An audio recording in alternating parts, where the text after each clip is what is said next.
আমার প্রিয় ও স্নেহের 2024 সালের নতুন বছরের নবম শ্রেণীর ছাত্রছাত্রী বন্ধুরা, আশা করি তোমার সবাই ভালো আছো। আজ আমরা যে বিষয়টি নিয়ে আলোচনা করব, নবম শ্রেণীর সেকেন্ড সামেটিভ অর্থাৎ দ্বিতীয় পর্যায়ক্রমিক মূল্যায়নের ফিজিক্যাল সায়েন্স অর্থাৎ ভৌত বিজ্ঞানের কোশ্চেন পেপার নিয়ে। দেখো সরাসরি স্ক্রিনে কিন্তু তোমরা নবম শ্রেণীর সেকেন্ড সামেটিভ অর্থাৎ দ্বিতীয় পর্যায়ক্রমিক মূল্যায়নের ফিজিক্যাল সায়েন্সের ভৌত বিজ্ঞানের কোশ্চেনটা দেখতে পাচ্ছ। ফুল মার্কস তোমাদের 40 আর সময় তোমাদের রয়েছে 1 ঘন্টা 30 মিনিট। একে থেকে রয়েছে সঠিক উত্তরটি বেছে নিয়ে লেখো। প্রশ্নের মান রয়েছে 1 করে 1 × 8 = 8। এখানে মোট 8টি প্রশ্ন দেওয়া রয়েছে। প্রশ্নের মান রয়েছে 1 করে 1 × 8 = 8। ভালো করে প্রশ্নগুলো দেখে নাও। পরের দুয়ে থাকে নিচের প্রশ্নগুলির অতি সংক্ষেপে উত্তর দাও। ভালো করে দেখে নাও প্রশ্নগুলো। প্রথম রয়েছে একটা প্রশ্ন, তারপর রয়েছে শূন্যস্থান পূরণ করো, তারপর রয়েছে সত্য মিথ্যা লেখো, পরে রয়েছে শূন্যস্থান পূরণ করো। পরের প্রশ্ন রয়েছে এখানে মোট 7টি প্রশ্ন দেওয়া রয়েছে। প্রশ্নের মান রয়েছে 1 করে 1 × 7 = 7। দেখো পরে রয়েছে 3 দাগে নিম্নলিখিত প্রশ্নগুলির যথাযথ উত্তর দাও। প্রশ্নের মান রয়েছে 2 করে 2 × 5 = 10। ভালো করে দেখে নাও।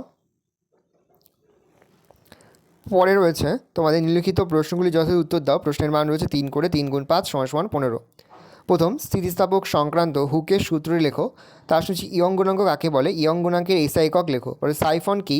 সাইফন ক্রিয়া দুটি শর্ত লেখো। পরে হচ্ছে 35 ডিগ্রি সেন্টিগ্রেড উষ্ণতায় একটি লবণের দ্রাব্যতা 45, ওই উষ্ণতায় 36 গ্রাম লবণ নিয়ে একটি সম্পৃক্ত দ্রবণ তৈরি করতে কী পরিমাণ জলের প্রয়োজন? পরে হচ্ছে পরের প্রশ্ন 3 দাগে রয়েছে প্রমাণ তাপ ও চাপের 11 গ্রাম CO2 এর আয়তন ও মোলার সংখ্যা কত? অথবা দিয়ে আরেকটু অঙ্ক রয়েছে। পরে রয়েছে তোমাদের বিক্রিয়াগুলির সম্পূর্ণ করো, যে কোনো দুটি। তারপর রয়েছে তোমাদের বিয়ে দাগে দুটি দ্রবণের pH যথাক্রমে 4.2 8.8 হলে দ্রবণের প্রকৃতি কীরূপ? পরে রয়েছে 5 দাগে সূর্যের চতুর্দিকে পৃথিবীর আবর্তনের ফলে কার্য হয় কিনা ব্যাখ্যা করো। তার সঙ্গে শক্তি ও ক্ষমতার মধ্যে দুটি পার্থক্য লেখো। অথবা রয়েছে 1 মিনিটে 20 নিউটন বল প্রয়োগ করে একটি বস্তুকে বলের অভিমুখে 6 মিটার সরানো হলো, ক্ষমতা কত? ভালো করে দেখে নাও। এই রয়েছে টোটাল তোমাদের সেকেন্ড সামেটিভ অর্থাৎ দ্বিতীয় পর্যায়ক্রমিক মূল্যায়নের নবম শ্রেণীর ভৌত বিজ্ঞানের কোশ্চেন পেপার। ভালো তোমার কোশ্চেনটা দেখে নাও। যে মুহূর্তে আমরা বিভিন্ন স্কুলের প্রশ্নপত্র হাতে পাচ্ছি, সবার ফার্স্ট ভিডিওর মাধ্যমে কিন্তু আমরা তোমাদের কাছে তুলে ধরি। তোমরা কিন্তু অবশ্যই আমাদের চ্যানেলটা সাবস্ক্রাইব করে রাখবে।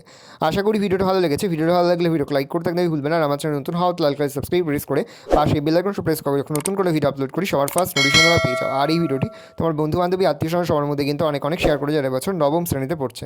ভালো তোমার কোশ্চেনটা দেখে নাও।